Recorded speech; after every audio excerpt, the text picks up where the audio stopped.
এই এপিসোডে আমি পিএসপির দুইটা গুরুত্বপূর্ণ মেথড পোস্ট এবং গেট মেথড এই দুইটা মেথড নিয়ে আলোচনা করব। পিএসপির এই দুইটা মেথড এইচটিএমএল এর মাধ্যমে যে ফর্ম তৈরি করা হয় সেই ফর্মের থেকে ডাটা সংগ্রহ করার জন্য ব্যবহার করা হয়। এখানে একটা পেজ দেখতে পাচ্ছি। এই পেজটা হচ্ছে ইয়াহুতে যখন আমরা ইমেইল অ্যাকাউন্ট তৈরি করি তখন এই পেজটা মধ্যে যে টেক্সট বক্স বা কম্বো বক্সগুলো রয়েছে এগুলোকে পূরণ করে দিতে হয় বিভিন্ন তথ্য। এখানে যে তথ্যগুলো আমরা লিখি এই তথ্যগুলো মূলত পিএসপি গেট এবং পোস্ট মেথডের মাধ্যমে এখান থেকে কালেকশন করে সার্ভারে নিয়ে যায় এবং তারপরে মাইএসকিউএল ডাটাবেজের মাধ্যমে সেটাকে মাইএসকিউএলে রেখে দেয়, যার কারণে পরবর্তীতে যখন আমি লগ ইন করতে চাই তখন যে ইউজার নেম পাসওয়ার্ড এখানে আমরা ব্যবহার করি এটা ক্রস চেক করে সেখান থেকে আমাদেরকে প্রবেশের অনুমতি দেয়। আর যদি আমরা এটাকে পূরণ না করি অর্থাৎ সাইন আপ না করি তাহলে আমাদেরকে ব্যবহার করতে দেয় না। এই ফর্ম এর বিভিন্ন যে কন্ট্রোলগুলো রয়েছে এইগুলো পূরণ করে এখান থেকে তথ্য নেয়াই হচ্ছে গেট এবং পোস্ট মেথডের কাজ। The PSP get and post method are used to collect information from forms like user input. PSP get এবং পোস্ট মেথডটা ব্যবহার করা হয় ফর্ম থেকে কোনো তথ্য কালেকশনের জন্য, লাইক ইউজার ইনপুট, যেটা ইউজাররা ইনপুট করে থাকে। এখন এখানে দুইটা মেথডই ব্যবহার করা হয় ফর্ম থেকে ডাটা কালেকশনের জন্য, কিন্তু এদের মধ্যে একটা পার্থক্য রয়েছে। গেট মেথডটা যখন ইউজার যে তথ্যগুলো ফর্মে ইনপুট করে সব তথ্যগুলোই অ্যাড্রেস বারে দেখিয়ে দেয় when to use get method. আর পোস্ট মেথড ব্যবহার করলে যে তথ্য ইউজার ইনপুট করে সেটাকে অ্যাড্রেস বারে দেখায় না। এটা হচ্ছে মূল পার্থক্য। এখানে দুইটা ফাইল দেখতে পাচ্ছি, প্রসেসিং গেট এবং প্রসেসিং পোস্ট নামে। প্রসেসিং গেট এই ফাইলটিতে মেথড গেট ব্যবহার করা হয়েছে এবং প্রসেসিং পোস্ট এই ফাইলটিতে পোস্ট মেথডটা ব্যবহার করা হয়েছে। প্রসেসিং গেট মেথড যদি আমরা ইন্টারনেট এক্সপ্লোরারে প্রিভিউ করি দেখতে পাচ্ছি এখানে গেট মেথডটা ব্যবহার করা হয়েছে প্রসেসিং গেট নামে ফাইলটা। এখানে বিভিন্ন তথ্য আমি লিখে দিয়েছি এবং যখনই এটাকে সাবমিট করব তখন এখানে যে তথ্যগুলো আমি লিখে দিয়েছি সমস্ত তথ্য এর উপরে দেখিয়ে দিয়েছে কি কি তথ্য আমি এখানে ইনপুট করেছি।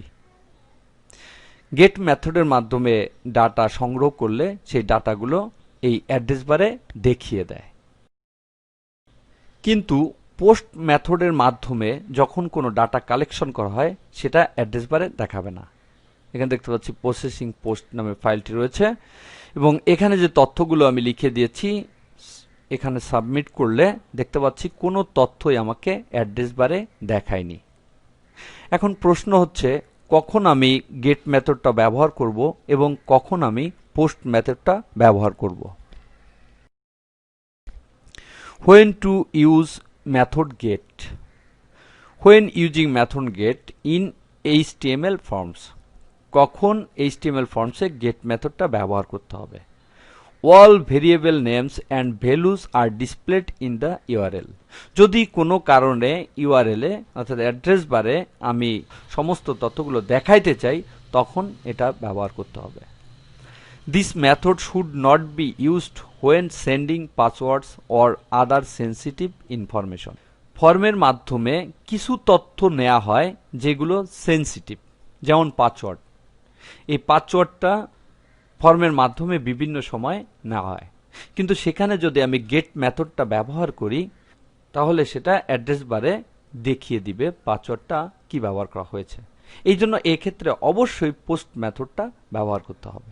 এরকম অনেক সেনসিটিভ ইনফরমেশন থাকে যেখানে গেট মেথডটা ব্যবহার করা ঠিক না। The get method is not suitable for very large variable values.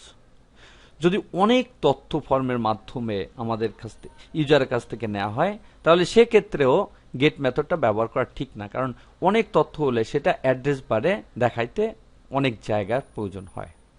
It should not be used with values exceeding 2000 character.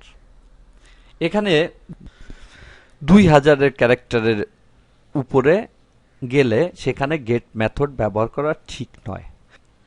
এই সংখ্যাটা আসলে সার্ভার এবং ব্রাউজারের উপরে নির্ভর করে এর দৈর্ঘ্য কতটুকুন হবে। দি $sign get variable. The $sign get variable, the predefined $sign get variable is added to collect values in a form with method get. $sign get variable হচ্ছে একটা সার্ভার ভেরিয়েবল যেখানে ফর্ম থেকে গেট মেথডের মাধ্যমে যে ডাটাগুলো নেওয়া হয় সেটাকে অস্থায়ীভাবে $sign get ভেরিয়েবলের মধ্যে রাখা হয়। When to use method post, post মেথডটা কখন ব্যবহার করতে হয়। Information sent from a form with the post method is invisible to others. Post মেথডের মাধ্যমে ফর্ম থেকে যে ডাটা কালেক্ট করা হয় সেটা ইনভিজুয়াল থাকে টু আদার্স, অন্যদের কাছে, অর্থাৎ অন্যরা অ্যাড্রেস বারে এটা দেখতে পারে না। and has no limits on the amount of information to send, এবং ফর্ম থেকে যে ডাটা নেওয়া হবে এখানে কোনো লিমিট নেই, যে কোনো পরিমাণ ডাটা ফর্ম থেকে নেওয়া যাবে এই পোস্ট মেথডের মাধ্যমে। দি $sign post variable. $sign guest ভেরিয়েবলের মতো $sign পোস্ট ভেরিয়েবলও একটা server variable.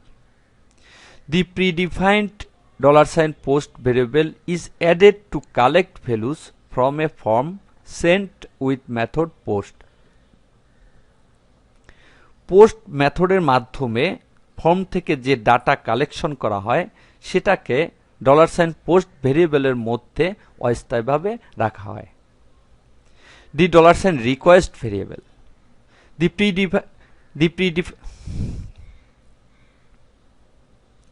The predefined $sign request contains the contents of both $sign get, $sign post, and $sign cookie. The $sign request variable can be used to collect form data sent with both the get and post method. $sign request এটাও একটা server variable. এর মধ্যে তিন ধরনের data থাকে, অর্থাৎ তিনটা ভেরিয়েবলের সমন্বয়ে মূলত এই ভেরিয়েবলটা তৈরি। তিনটা ভেরিয়েবল হচ্ছে $sign guest variable, $sign get variable, $sign post variable এবং $sign cookie ভেরিয়েবল। গেট এবং পোস্ট মেথডের মাধ্যমে ফর্ম থেকে যে ডাটা কালেকশন করা হয় দুইটাকেই $sign request ভেরিয়েবলের মধ্যে গেলে পাওয়া যায়। তাহলে পোস্ট এবং গেট মেথডের কাজ হচ্ছে কোনো ফর্ম থেকে ডাটা কালেকশন করে সেটাকে server variable $sign post, $sign get অথবা $sign request ভেরিয়েবলের মধ্যে নিয়ে রাখা। এবং পিএসপির মূল কাজ যেহেতু ফর্ম নিয়ে কাজ করা, তাই এই দুইটা মেথড পিএসপির ক্ষেত্রে খুবই গুরুত্বপূর্ণ দুইটা মেথড।